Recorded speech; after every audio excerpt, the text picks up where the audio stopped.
NDTV पोलो pulse में अब poles आने शुरू हो गए हैं। हमारे पास पहला एग्जिट पोल है, मैट्रीज नाम की संस्था का ये पोल है। महाराष्ट्र के आंकड़े आपके सामने हैं। एमवीए 110 से 130 और एनडीए यानी महायुति की सरकार बनती दिख रही है। इस पोल में 150 से 170 का आंकड़ा है। बहुमत के लिए 145 चाहिए, अदर्स 8 से 10 है। जी, कुल सीटें 288 हैं, बहुमत का आंकड़ा 145। पीपल्स पल्स का ये आंकड़ा है, एनडीए को पीपल्स पल्स 175 से 195 सीटें दे रहा है। एमवीए महाविकास अघाड़ी को 85 से 112 सीटें और अदर्स के खाते में 7 से 12 सीटें पीपल्स पल्स का ये एग्जिट पोल दे रहा है। दोनों पोल्स जो आए मैट्रीज का, पीपल्स पल्स का, वो महाराष्ट्र में महायुति की सरकार दोबारा बना रहे हैं। ये झारखंड का आंकड़ा है, ये मैट्रीज की एग्जिट पोल है। कुल सीटें विधानसभा की 81 हैं। झारखंड में बहुमत के लिए 41 चाहिए होता है। एनडीए को मैट्रीज 42 से 47 सीटें दे रहा है। इंडिया गठबंधन को 25 से 30 सीटें, अदर्स के खाते में 1 से 4 सीटें। तो एनडीए के लिए पीपल्स पल्स का जो एग्जिट पोल है उसके पीपल्स पल्स झारखंड 81 सीटों वाले विधानसभा के लिए एनडीए को 44 से 53 सीटें, इंडिया ब्लॉक को 25 से 37 सीटें, अदर्स को 5 से 9 सीटें। तो एनडीए को पीपल्स पल्स इस वक्त आगे बता रहा है। कुछ हैरानी या फिर कुछ, संदीप जी? ट्रेंड सभी एक तरफ दिखा रहे हैं। हाँ। और मेरा एक छोटा प्रश्न इधर ये है हाँ। कि जो आप रेंज दिखा रहे हैं यहीं पे वो सेफ्टी नेट दिख रहा है हमको। हाँ। बिकॉज कई जगह पे रेंज ऐसा है, रेंज 25% है। 25% ऑफ सीट्स को आपने रेंज में रखा है और कई जगह आप देखेंगे तो 1/3 ऑफ द सीट्स रेंज में हैं, विच मीन्स इस तरफ भी ठीक रहेगा, उस तरफ भी ठीक रहेगा जब अंतिम नतीजा आएगा। नॉर्मली वो रेंज जब दिखाते हैं 10% से ज़्यादा वो रेंज में नहीं होना चाहिए, पर इस बार 35% कई हैं और 20% कम से कम है। तो वो मुझे लगता है ये एग्जिट पोल एजेंसीज थोड़ा संभल कर चल रही हैं, सेफ्टी नेट लगा रहे हैं अपने आप के लिए, ताकि जो भी नतीजा आए हमारा एग्जिट पोल उसके रेंज में हो जाएगा। फिर नीरजा जी, आप जो कह रही थी कि अब जब डेटा कलेक्शन के लिए जब एजेंसीज जाती हैं तो कौन सच कह रहा है, कौन नहीं कह रहा है, कौन सही बात कह रहा है, उनके सवाल का जवाब वो सही तरीके से दे रहा है या सवाल ही समझ पा रहा है, ये एक बड़ा मुद्दा रहता है। अब ये जो आंकड़े हैं, जो रेंज की बात करें तो जो अंदाज़ा लगाना भी मुश्किल होता होगा एजेंसीज के लिए, तभी एक सेफ्टी नेट लेके चल रहे हैं कि अंदाज़न इतना, एवरेज इतना हो जाए तो ठीक है। देखिए, इसमें जो क्लियर चीज़ आ रही है महाराष्ट्र में दोनों जगह कि एमबीए पीछे है और महायुति महाराष्ट्र में आगे है और बहुत कन्विंसिंगली आगे है। ऐसा नहीं कि हम लोगों को जो ग्राउंड पे लगा कि बहुत कांटे की टक्कर है वहाँ, जैसे किसी ने मुझे कहा कट टू कट है। क्या इसका मतलब है? दो चीज़ें। अगर ये सही है, इसका मतलब है सिंपैथी, जैसे मैं कह रही थी अभी, सिंपैथी जो कि शरद पवार और उद्धव ठाकरे के लिए थी लोकसभा में जबकि उनकी पार्टियां टूटी, क्या सिंपैथी एक ही बार अपने आप को सामने लाती है? सिंपैथी बार बार नहीं होती है, तो वो सिंपैथी उस तरह से नहीं हुई है असेंबली इलेक्शन में। दूसरा जो कि मैं मानती हूँ जो गेम चेंजर हो सकता है वो लाडली बहना योजना है। और क्योंकि महिला हर कास्ट की, ये तो मैंने देखा, आप हैरान होंगे, रैंडम तरीके से मैंने बात की जो लोगों से, मराठवाड़ा में गई, मुंबई, और गांव में भी, शहर में भी, इलेक्शन रैली में भी, घरों में जाके भी, जितना भी बात होता है रैंडम एनेक्डोटल ये सब है।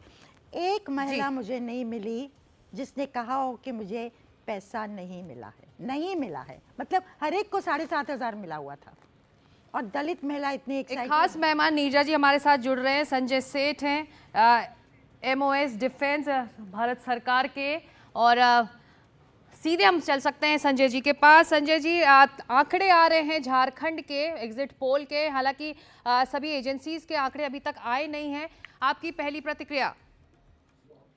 देखो, हम ये कह सकते हैं कि इस प्रदेश के अंदर परिवर्तन, और परिवर्तन की लहर नहीं, परिवर्तन की सुनामी चल रही है।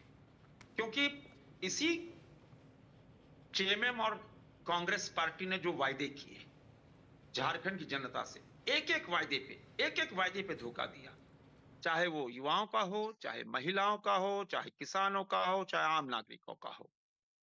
युवाओं को इन्होंने, इनका सपना चकनाचूर किया। युवाओं का 25-25 लाख रुपए में प्रश्न पत्र बेचे गए।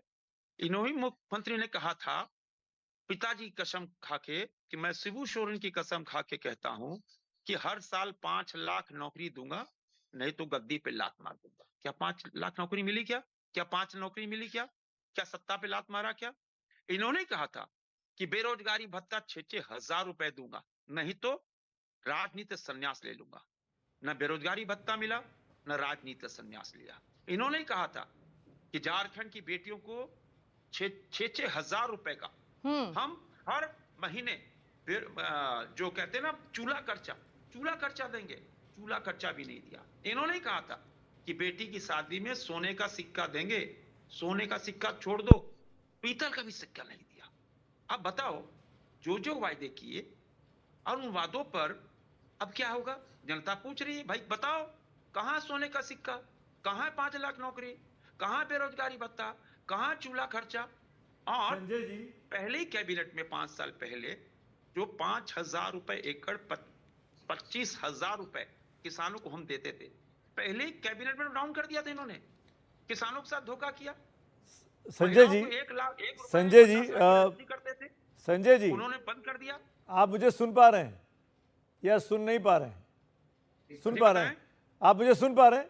जी, मैं ये बोल रहा था आपसे, अभी तो एग्जिट पोल में दिख रहा है, जो 2 हमारे पास एजेंसीज के आए हैं, कि बड़ी आसानी से एनडीए की सरकार बन रही है, इंडिया की सरकार जा रही है। झारखंड की मैं बात कर रहा हूँ, माटीज में भी और पीपुल्स पल्स में भी। मेरा सवाल आपसे ये है, अभी जब अगर सरकार आपकी बन गई तो क्या मुख्यमंत्री के तौर पर रघुबर दास जी की वापसी होगी, या कोई नया मुख्यमंत्री होगा, कोई सांसद होगा, कोई विधायक होगा? इस बारे में पार्टी ने कुछ तय किया है? देखो ना, आप ये तय कर सकते हो, एनडीटीवी तय कर सकता है, ना आप तय कर सकते हो, तो मैं तय कर सकता हूं। मैं कहाँ कर रहा हूं? मैं तो आपसे सवाल पूछ रहा हूं। ये तो जनता जो अपना नुमाइंदा चुनती है, जो विधायक चुन के आएंगे, विधायक बैठेंगे और विधायक अपना नेता चुनेंगे। तो कोई 3 नाम बताइए ना। एक नाम संजय जी का हो गया, बाकी 2 नाम? मैं कह रहा हूं बिल्कुल तय है कि भारतीय जनता पार्टी के नेतृत्व में सरकार बनेगी और भारतीय जनता पार्टी का कोई कार्यकर्ता मुख्यमंत्री बनेगा और प्रधानमंत्री नरेंद्र मोदी जी का डबल इंजन का विकास इस प्रदेश में आएगा। संजय जी, 26% आदिवासी वोटर हैं झारखंड में। ऐसे में आपके जो विरोधी हैं, राजनीतिक विरोधी हैं, वो ये आरोप लगाते रहे हैं कि बीजेपी के पास कोई आदिवासी चेहरा नहीं है जिसको वो सीएम के तौर पर प्रोजेक्ट कर सके, जो एक्सेप्टेबल भी हो सभी को। मेरे पास आदिवासी नेताओं की एक लंबी फहरिस्त है, और इस बार देखना कि आदिवासी सीटों पे भारतीय जनता पार्टी और एनडीए गठबंधन हावी रहेगा, क्योंकि इन्होंने ही आदिवासियों की जमीन लूटी, आदिवासियों को प्रताड़ित किया। आप रूपिका पहाड़िया को भूल गई?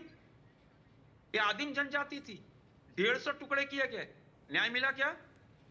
रूपा तिर्की एक पुलिसकर्मी थी, दुमका में हत्या हो गई, अच्छा न्याय मिला क्या? संजय जी, संध्या मुंडा, पशु तस्करों ने मेरे कॉन्स्टिट्यूएंसी पे पशु तस्करों ने मार दिया, न्याय मिला क्या? संजय जी, आज माफी के साथ, बांग्लादेश संजय जी, वक्त की कमी है, माफी के साथ, बहुत सारे लोगों से चर्चा भी करनी है, बहुत से लोग इंतजार भी कर रहे हैं। एक चीज बताइए, पुरानी सरकार के कामकाज की समीक्षा होगी, कानूनी कार्रवाइयां होंगी, जो आप कह रहे हैं लूटपाट हुई है, खसोट हुई है, इस पर एक्शन लिया जाएगा अगर आपकी सरकार बनी तो? एक नए पैसे का हिसाब होगा, कानूनी कार्रवाइयां होंगी, चाहे खनिज का हो, चाहे जमीन लूट का हो, एक पैसे का हिसाब लिया जाएगा। और दूसरा सवाल आखिर में जाते जाते, मुख्यमंत्री आदिवासी होगा या गैर आदिवासी होगा, ये तो बता दीजिए। भाई, नाम आपने नहीं बताया। आप भी नहीं तय कर सकते, मैं भी नहीं तय कर सकता। पिछली बार एक्सपेरिमेंट किया था, आदिवासी को नहीं बनाया था। नेता चुनेंगे, आप चिंता मत करो। भारतीय जनता पार्टी का कार्यकर्ता इस प्रदेश के अंदर मुख्यमंत्री बनकर इस प्रदेश को विकास की राह पे लाएगा। चलिए, शुक्रिया संजय जी, वक्त निकालने के लिए, हमसे जुड़ने के लिए। राज्य डिफेंस के राज्य मंत्री जी थे। बिल्कुल, और झारखंड से हैं और आप काफ़ी आश्वस्त लग रहे हैं इस एग्जिट पोल के नतीजों से, लेकिन ये सिर्फ पोल ऑफ पोल्स है या एग्जिट पोल है, एक अंदाज़ा है। जो आखिरी फैसला है जनता का वो 23 तारीख को ही पता चलेगा। ये सब अंदाज़ा है। हम एक बार फिर डिस्क्लेमर सुमित हमें देना ज़रूरी है कि ये अंतिम फैसला नहीं है। हम ले रहे हैं एक छोटा सा ब्रेक, लेकिन महाराष्ट्र से जुड़ी खबर और साथ ही उत्तर प्रदेश के बायपोल, सुमित आपकी खास नज़र है उस पर। हाँ, उस पर ज़रूर जाएंगे। यूपी के बायपोल में क्या होने वाला है। मैट्रीज एग्जिट पोल में एनडीए को ये बड़ी खबर है, 150 से 170 सीटें हैं और एमवीए को 110 से 130 सीटें हैं। 144 का भी बहुमत का आंकड़ा है, यानी महायुति की सरकार मैट्रीज के मुताबिक महाराष्ट्र में फिर से लौट रही है। मैट्रीज के एग्जिट पोल में महायुति की सरकार फिर से लौट रही है। 150 से अधिक सीटें मिलती हुई दिखाई दे रही हैं। इस वक्त की ये बड़ी खबर, ब्रेकिंग न्यूज़ आ रही है। पी मार्क के एग्जिट पोल में भी एनडीए को 137 से 157 सीटें हैं, यहाँ भी बहुमत का आंकड़ा है। लेकिन पी मार्क के एग्जिट पोल में एमवीए को भी ऑलमोस्ट मिडवे मार्क के आसपास लेके आया। पीपुल्स पल्स एग्जिट पोल में एनडीए को 175 से अधिक सीटें हैं, मैट्रीज में 150 से अधिक सीटें हैं। यानी ज़्यादातर एग्जिट पोल ये इशारा कर रहे हैं कि महाराष्ट्र में एमवीए की सरकार लौट सकती है।